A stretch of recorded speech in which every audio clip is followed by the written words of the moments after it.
শুভেচ্ছা। খোদ আমেরিকা জয় করে সারা বিশ্বে ছড়িয়ে পড়েছে বাংলাদেশের বিজয় পতাকা তুলি। হ্যাঁ, আমাদের বাংলাদেশের নোরা আলী।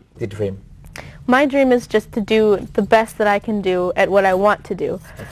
বলার চাইতে অনেক বেশি বলেছিলেন বাংলাদেশের কথা। Why did you say so much about Bangladesh on that stage? Well, I was very proud to be the first Bangladeshi to win this competition ever, and this has been going for. সবচেয়ে বেশি কি পছন্দ করতেন? আমি In your childhood, what you liked most?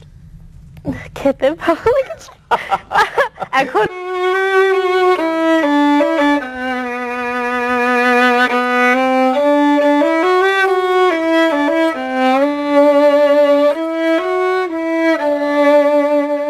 সোনার বাংলার সোনার মেয়ের হাতে যখন এই সোনালী ভায়োলিন বাজছে, তখন আমাদের সবার বলতে ইচ্ছে করছে সোনার বাংলার মেয়ে আরো এগিয়ে যান। Oh, thank you. প্রচন্ড ভালোবাসে এই মেয়ে। কেন ভালোবাসে সেটা আমাদের এখন সবারই জানা, কারণ পতাকার রং যে লাল।